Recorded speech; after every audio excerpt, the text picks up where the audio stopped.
So episode 3, Elevate Barbering Podcast. Thank you all for tuning in, checking us out. We're back.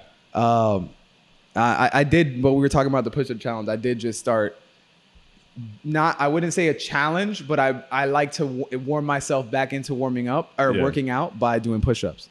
So this way I'll be like, oh, okay, like 50 in the morning, 50 at night, or all at once, whatever. Yeah, just work yourself up. Yeah, and then after like a week and a half, and I'm like, man, I've been working out. Then it's like, then I really start working out. You feel good, yeah. But I need to, because like I said, I felt in the first episode, I felt like I looked like I was just like fucking getting eaten by the chair. Quick 25 push-ups, bro.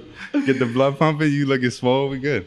So how do you feel about the first couple episodes now? The first couple, they were fire, but I was critical of myself, Oh, for sure, yeah. Very critical, trying to, I talk too much and then I say the same shit. No, that always happens. You're always going to be more critical of your own. But just like we talked about with music and the art, you can't, just like people say you shouldn't go back and read the comments. You know what I'm saying? Yeah. It's the same thing, because you're going to always want to do better no matter what. So we're criticizing ourselves first. Yeah. Worse than anybody else can do it. Which brings you to something that a lot of new barbers do, right? When you first come in, is you criticize the hell out of yourself, and some people criticize themselves out of being a barber. Yeah, completely. So I'm not nice enough. Yeah, nah. and some should, but I don't feel everybody should. I do feel like this career field is not for everybody. Facts.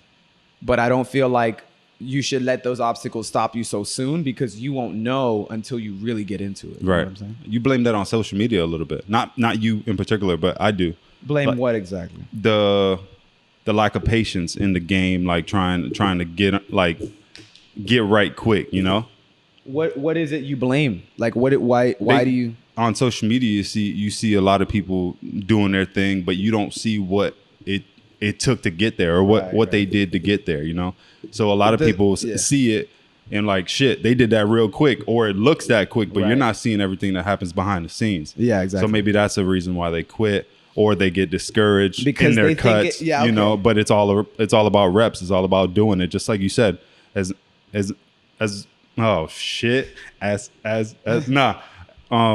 more we do it, man, the more I'll be comfortable doing this shit. Hey, and like you said, it comes down to them expecting to be faster, quicker. Gary Vee talks about that all the time, not just obviously not in terms of barbering, but in terms of business or life or progression or your version of success all the time. Mm-hmm. I'm not like a huge fan. I've watched some of his stuff. I haven't watched a ton of it, but I know that's a common theme, and I agree with that. After now that I'm 30, which now that I'm, to a lot of people, it probably sounds old, like a lot of younger kids. Damn. But then to all the older people, it's like, oh, you're still so young. You guys, it's so relative, And now I can say for sure that for a lot of my life, I expected everything to happen sooner that I was working for, or I wanted it to wanting it to happen sooner is fine. Everybody wants that. Yeah. But sometimes you can get discouraged or down on yourself when you feel like you should have it before you do. Right. And I think that is one of the key things that he is very on point with. And I talk to a lot of my clients about that. It's like the young guys especially. Like, I know you're really driven, and I know I was talking to Jose about that exactly today. Yep. I know you're really driven. I know he works his ass off, bro, all like hard. You know what I'm saying? For FedEx. Yeah. And he works all the time. He's working his way up the leadership and all that, but he doesn't really like what he's doing. And he wants to like really be in control and da-da-da. And I'm like, and I talked to him about what kind of business he'd want to get into. And he said he want to get into trucking or like hauling stuff. And I'm like, oh, well, bro, you're doing all this, you're spending all this energy and work on doing something for somebody that you don't like. Yeah. You might as well turn that around. And that's not even bad. But if you don't like it, you shouldn't be doing that. You know what I mean? Like, if you enjoy it, then bro, go all the way, keep going, do your thing, climb the ladder. But so anyway, it came down to that same thing of him always getting down on himself because he felt like he should have more where he's at, and he feels like he should already have it figured out. And I'm like, bro, you're like 21. You know what I'm saying? Like, being way too no 21-year-old really knows whether they're at. You know what I'm saying? Most 40, 50-year-olds still don't know what the hell they're gonna do. Fuck no. And that's why I tell him and everybody else, the only way you're gonna figure it out, or at least give yourself better direction, is by doing different things, right? So that's the only way I got to knowing that I wanted to open a shop. You know what I'm saying? A barbershop eventually, was that I just started doing it. So if you don't try stuff out, you're never going to really know. You don't get in there, you're not going to know. Get in there. You gotta get I love that you brought that in. Yeah. For those that don't know, man, Izzo was one of our first shop, or our first shop that we were ever in, like official barbershop. Yeah, shout out Izzo. Yeah, shout out FLA Izzo. Fades. FLA Fades on. It used to be on right almost across the street from where we're at. Yeah. We're on the stomping grounds over here. For real, on bro. Pine. Oh no, not even on Pine. On 40. On 40. How dare you? Shit. Nah, but yeah, we were learning how to cut, and every time, learning a lot of things about professional cutting on a day to day, and his best advice, no matter what we were learning, was get in there, dog. You got to get in there, bro. And it was always funny, but he was always right. Like now, at the end of the day, I'd say it all the time, like, man, you just got to get in there. Got to get in there. You're not gonna know. Until you just got to dive in that shit. Shout out Izzo, man. That's some fucking great advice. Get in there. Get in there. We need to definitely do something with that. Get in there. Man. It's good stuff. How do you feel now opening your own shop? Now that we've had it for 6 months, officially, how you feel about it? Man, I still feel that high of that new ownership because we're still so early into it. But it's also, you feel it's a little bit of that, and then you feel like, yo, bro, I'm trying to learn everything I need to know about business, and then it's like getting down and harden on yourself getting hard on yourself. Being hard on yourself. Not getting hard. Being hard.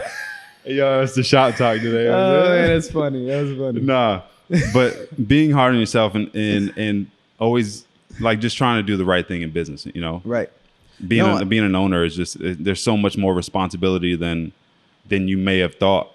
So, and then trying to learn everything, marketing, knowing how to run a business, growing the business, scaling, ideas, everything. Yeah, man. I think that's pretty much on point with what I'm experiencing. But one thing I can say to piggyback, not that it's much different, but all those things that you're talking about having to do as a business owner, like all the different aspects, the marketing, the buying, just if you go to a corporation, they have a position, for those who don't already know this, called buyer. Yep. You know what I mean? Or sometimes they call it acquisition or a specialist or whatever. Yep. Their whole job is just to buy things for this company. So if a company pays somebody and their only job is to buy things, that just shows you how much stuff that needs to be done for the company. That you're willing to pay someone just to order things. So when you start realizing, and you like us, you start actually doing everything. You're like one role that fucking one person is doing in one job. And you're doing all of it. So then to think like that helps me not be so hard on myself because I realize how much we have to do. And another thing is it's teaching me how much more important time management is becoming for myself every day, especially as a notorious procrastinator. You know what I'm saying? Because the more you have going on, the less it works out when you procrastinate and you start having to do it on early or on time. Or you find yourself rushing to do it, and then it doesn't come out as good as it would have if you didn't procrastinate. Same thing with haircuts. Yeah. You know what I'm saying? Every second counts. Yeah. And you can't spend too much time trying to detail before the whole haircut's done. You know what I mean? But I think that also comes in with how you learn how to cut, like how you came into the industry. Yes. Which for me, I started working at a barber shop around my house when I was like 13 or 12. I think I started there when I was 12, but I didn't start cutting maybe till a few months later, and then I was about to be 13 or something like that. Yeah. But anyway, I was just sweeping up the barber shop and just in there all the time. And then my pops ended up getting me some clippers and was basically like, you might as well learn how to cut. Like, and he started cutting. And then that was it. And I was just doing it because it was interesting to me. I learned it was a skill. And I think about that all the time. There's so many people that aren't fortunate enough to have parents that at least help guide them in the direction towards something. Not like, oh, you have to do this. But like, hey, why don't you try this out? Why don't you try this out? And like get some experience. There's a lot of people who don't have any kind of push or drive to do that. And then they miss out on years of opportunity. Yeah, that would suck that if the parent was doing that though. How would you mean making them or not telling them to do something? Not telling them to do it, and then also making them doing something that they don't want to do. And then for sure, I feel equally as bad about both of them. Yeah. What brought you into cutting hair? Cutting hair, it didn't come to me as full force until after I got out of the military, 2018. But were you even thinking about it before? I was cutting before. I cut a few heads before. Like my you remember the little peanut trimmers? Yeah. The wall used to have a clipper and a peanut trimmer combo. Yeah. And shout out Wall. Yeah, shout out Wall. No, actually no. I shout out Wall. I love Wall. No, but yeah, it was a little white set, bro. And my mom brought it back from Puerto Rico. My uncle Pipo is a barber. Shout out Pipo. Yeah, shout out Pipo. And I don't know if she bought it. Or if my uncle bought it. But they brought it back over here, and I just started cutting my boys. You know, my boy Dylan, I used to cut his hair all the fucking time. I think I cut Michi one time. But it was just some stuff like it was just like here and there shit. I wasn't like surrounded by the culture. But we're always in a barbershop. We're getting a haircut as a kid. My mom used to cut my hair. Shout out Millie. She used to cut our hair fucking when we first got back to Florida. But once I turned like 12, I was in the shop, you know, getting a cut. So I was around the culture then. But as a barber working behind the chair and wanting to cut hair, that didn't really come full force for me until after I got out of the military. What do you think did that though? Like, did you see something? I saw Mitri was the main influence. He started younger too, or what? Nah, Mitri started. Shout out Mitri Cuts. Yeah, shout out Mitri Cuts. But I think Mitri started officially after we graduated high school. But don't quote me on that. Okay. But yeah, he went to. So you I saw think he his went to Lake Tech. Yeah, definitely. He started cutting me right when he got into a shop. He cut me as soon as I can remember. I got a cut from him. Yeah, that's dope. But it was also after high school, and I went straight to the military, so I didn't really get to fuck with him like real early on. I think it was like a year in where I started fucking with him. So you know, were you? I was already in the States, like Maryland and shit. So were you thinking like, okay, when I get out of the military, I need to find something else, and that's what? No, I already had that something else though. You know, I have my job now. You know, so well, that's what I'm saying. But like, so what? Given that you knew you had employment, what about barbering made you think like, oh, I want to do that? It piqued my interest. The cutting hair always was like something that I would like to do. You know, my uncle Luis owned a shop in California, owned a couple shops. Word, shout out Luis. Shout out Luis. Hey, you know, I see him winning. You know, he got the shop chain, the ATR above the rest. Hell yeah. You know, and you know, I see him winning, and I see him doing what he likes to do, and he's successful at it. You know, and then it seems fun what he's doing. I see him at the shop interacting, and then also Mitri. Whenever I go get a cut, I see him interacting, having fun, and everything, and that culture behind it, and then also wanting to give a crazy crispy cut, and then also fucking making money doing it, you know? Yeah. So all those things, I can't say anything outweighed the other. And I can't remember what really made me like go crazy for this shit. But that answered all of those factors really played a big part in why I'm a barber now. And I felt like at the time that I had time to do it. So let's do it, you know? Yeah, hell yeah.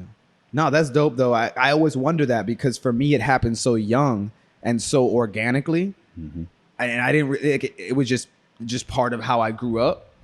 That I always wonder how much different the perspective of it is for people who got into it as an adult. Like, oh, I'm gonna go do this. Because for me, from when I was 13, I knew. Eventually, I never thought, oh, I'm going to be a barber. Like, I'm going to be a full-time barber. This is what I want to do. Yeah. I just started doing it because it was there. I was around it. And I was like, hey, I like trying things and seeing if I'm good at it. So I was like, all right, cool. And then, so I kept doing it. And then I was just chilling with my boys. And then it was like, I kind of more of like, I want to be able to say I could do a good haircut. I want to, you know what I mean? Yep. So then it just grew from there. And then people started paying me to do it.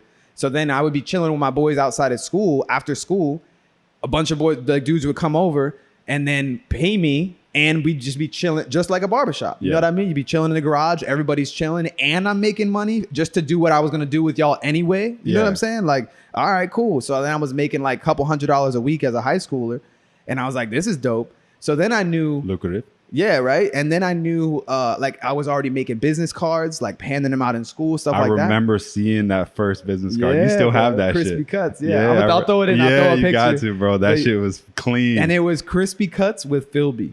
That's what it said. And then I had like a couple pictures of my homies That like in the bottom. That's funny. That's like you see like rapper names, like their old rapper names and shit. That's your old barber there, Crispy Cuts. Exactly, Crispy Cuts. I was involved, yeah. For real, bro. So that's why, and I made it on word art too. I remember making it and everything. Oh my god. Origin story. You got a way better origin story than that. But that's what I'm saying. So that's why I think it's like, so for me, I literally view it as a lifestyle. You know what I'm saying? Like, but so it's less of a job to me and more of just how I live. Yeah. And I always just am curious about hearing the other people's stories because everyone's is so much different. You know what I mean? It's like, it's like. You were doing it whenever barbering wasn't as much of a trend as it was. Like whenever I was in it, there was already people like A-Rod, fucking like not level 3, but Elegance was popping off. Like all that shit, like all that trendy shit was already around whenever I got into it. I was like last. That was probably part of my influence as well. Like I was a hype beast as well. You know, you saw dope shit. Yeah, and I was like, oh shit, yeah, this is culture. That's dope though, because it's a totally different take. Like I didn't even think about it that way. When and how I got into it was like I was probably one of the last classic versions. Because how often do you even see that a shop has a guy just sweeping up now? Yep. You know what I'm saying? That shit don't happen no more. Like, you don't really. We had it at FLA Phase, but only in the weekends. Yeah, and you know, yeah, exactly. And that's exactly how I started, just like he was. Classic shit. And then he started cutting. You know what I mean? So that's dope. And to think that now not a lot of kids would even think to go get, maybe that still happens in places that we're not around. I'm sure it does. Yeah. But I'm talking about I feel like that was probably like a natural progression for a lot of people. Yeah. And also when I was in high school, you didn't hear a lot of kids like say, oh, I'm going to be a barber, or I'm thinking about being a barber. Like I never heard anybody say that. Mm-hmm. You know, any of my peers or anything. Not anybody. There's a couple other kids in high school that I knew did cut hair, but they weren't doing it as intently as I was. Like they did it more like how you said it was when you first started. Right. So it wasn't like, I didn't think it was like I thought barbers were cool, but I wasn't looking at it like, damn, being a barber is like a dope profession. Like I can't wait to like do how it's viewed now. Exactly. Now it's viewed more like almost celebrity-ish, like not that tier, you know what I'm saying? But it used to be seen as an industry that you couldn't really make too much money. Yeah, like a low level, like people viewed it as job. You're just a barber. Yeah, you know what I'm saying? Yeah. Now it's like, oh shit, you're a barber. Yeah, and you can make as much money as you want now. Yeah, we're not limited to the bullshit from back in the day. And it's valued higher now. Yes. And it has to be. Yeah. Your look, because of social media as well. Mm-hmm. You're fucking viewed everywhere you go. You want to take pictures, and people just care about that way more nowadays. Also, the types of cuts that we used to get weren't as or that we get now still weren't as mainstream. The game elevated. Haircuts elevated. Hell yeah. You know what I'm saying? Haircuts. Bro, yeah. Haircuts definitely got way better trends. Yeah. That shit might come back. Double edges might come back. But I'm glad it worked out that way. That shit was clean. It's dope. It's a cool experience to see it all play out. And then also for me, it's always been about that interaction, like that vibe. Like that's why to me our shop is so valuable in that way, because it's just so dope, bro. It's so dope. That. But episode 3, I think that's a good closeout right there. Oh man, they're getting easier. Thank y'all for watching, man. That's a wrap. Appreciate y'all, man. Appreciate it.